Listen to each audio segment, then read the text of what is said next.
Hey guys, welcome back to the channel. It's your girl Life with the Roberts.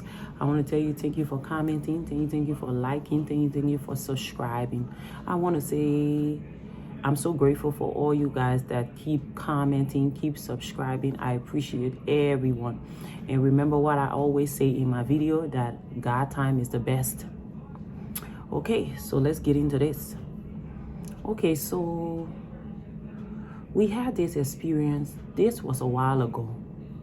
But the reason why we bring these things to the public or to our YouTube family is, to tell you guys about experiences that we have had as people that are in the diaspora and building in Liberia. So I have been thinking about if I should tell you guys this story. But then I decided that I'm just going to do it. So hopefully this will help somebody. Okay, so this was a couple of years ago. We were in Liberia plastering our house.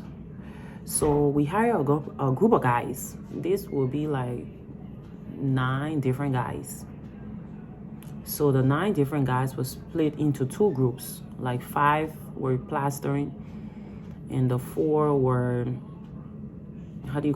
doing the design thing around the window, like the POP. So while we were there, they were plastering, but it came time for us to, I think, go Bikana, because we wanted to go Bikana for that weekend. So we went to them and we were like, okay, since we're gonna travel to Bikana for the weekend, what are the materials you guys need so we can, buy the material and provide it. So when we're not here for Friday, Saturday, and Sunday, the work can go on. So the guys was like, oh, we need certain amount of cement, and both of them were splitting the cement. So one of them was plastering, the other one was doing the POP thing around the window. So I think we bought, if I'm not mistaken, I think it's around 40-50 bags of cement. So we give them food money. We even give them extra change that when they're done working, they can go in the community and chill, because they didn't live where we brought them to work. They lived in another place. So we went. We left them with the food money, the extra change, and the cement. So we went to Bikana, me and my family. We had a good time there. It's Monday now. We came back in Morovia. So of course we were gonna go to check on our property. So we get to our junction, which is called Iron Gate Junction. So we park our car, because the road wasn't too good, so we'll normally leave our vehicle right to the junction and get on the motorbikes. But everybody at that junction know us. So when we get there, everybody's like, oh, B says, Brabby, I want to take you guys. And we're like, okay, come on. Then there's like, oh yeah, B says, thank you for the house on the hill, because that's how everybody calls it, because the house is on the hill. This house, I haven't shown it to you guys yet in the video, but when we do go, we'll show it. So we get on the bike, and the guys are taking me and my husband, and he's like, B says, it wasn't easy to your house this weekend, no? And I'm like, oh, really? What happened? He's like, it was not easy. The men were fighting there. I said, what happened? Because like I told you guys in the beginning of the video, these guys are strangers. We brought them from another place to another place.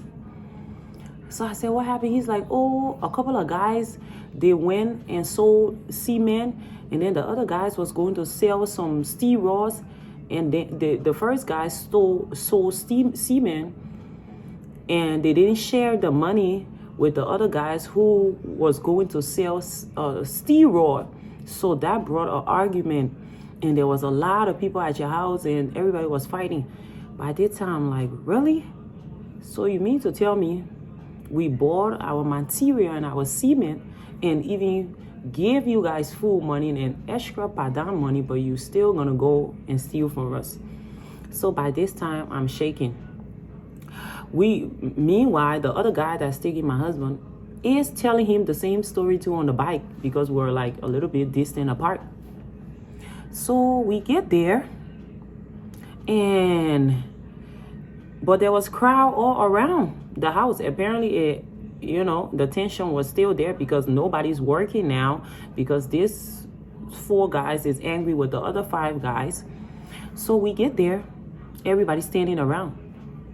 Liberia, once they hear a sound, everybody will just stand around. So everybody's standing around, and we get there, and everybody's like, yeah, B says it's a good thing you guys are here. You guys are here.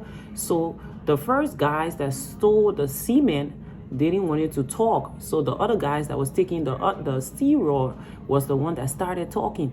So they're like, oh, B says, these guys, they went and sold a couple of cement that you guys left here, and they didn't give us some of the money. And then I'm like, what happened? And he's like, oh, B says, I'm sorry, we shouldn't have did that, but we took steel rod to go and sell, and they wanted for us to share the money. That's what brought the commotion. I'm like, really? So of course, I call one of the community dwellers. I'm like, go to the local police station and bring police to arrest all of them, because like I told you guys, they're not from where they're working.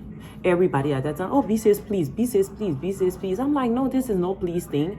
I brought you from another place. First of all, we pay transportation to bring you guys.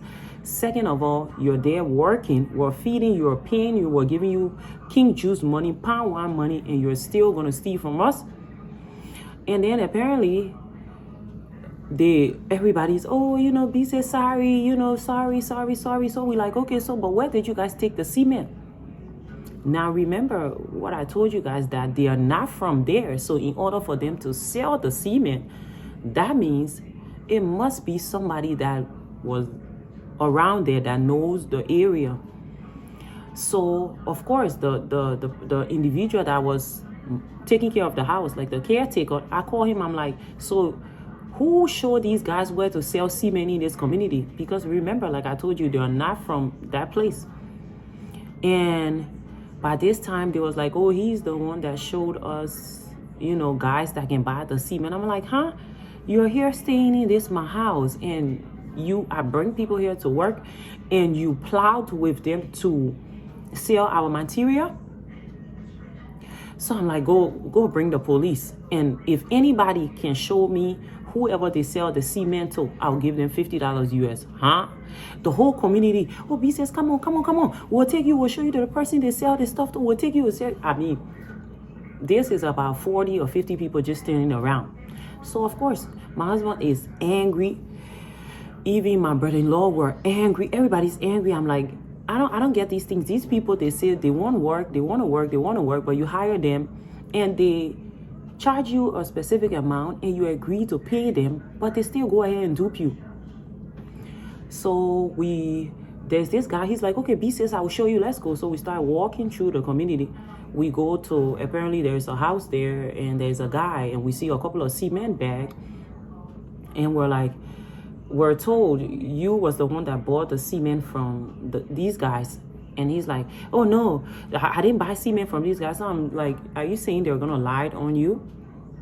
Oh no, I didn't buy cement. This is my own cement bag. Well, of course, we knew he bought those cements from those guys. We knew it. We just knew it. So, I mean, by that time, we standing there, we arguing, and my husband's like, you know what? If you guys can do this to us, this is done. So we walked away from the guy, went back in the community. By that time, the officer is there. He's like, oh, what happened here?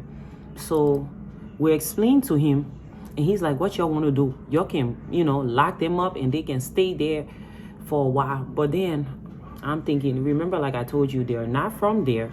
Their family is not there. We brought them from another place to this place to come and do work. So I'm like, you know what? Since this is the case, I would deduct my cement and steel raw money from the pay that I'm supposed to give you guys. So they agree. Meanwhile, they were begging. So to cut the long story short, we allowed them to finish the work. In the end, they apologize. We forgive them. We give them their pay. And as they was getting ready to leave, like I said, we paid their way. We even gave them some things and they left. Up to today's date, we're still friends. You know, my current project that I'm working on that you guys know about, they were the same one that came and did the work. But do you know what I learned from this story? Whenever you're going to buy certain material to do your work, even if the contractor tell you buy 100, buy 10. When they finish with the 10, you'll see where it stops and then you'll buy another one. And if you are going to buy the 10, either mark your cement bag or leave somebody there who you trust that can tell you, hey, they use it, or just stay there and watch them. Because whatever you do in Liberia, the people, they will still try to steal no matter how much you pay them. So I just wanted to share this story with you guys. Like I told you guys, I've been thinking about it to tell you guys this story, but let me know what you think in the comment section, what you take from this story or what you learn. Like I said, we explain this story to you guys so you can get an experience and know if this certain situation arises, what to do. A couple of things we could have done. Maybe we shouldn't have left so much cement there for them that weekend. That's one.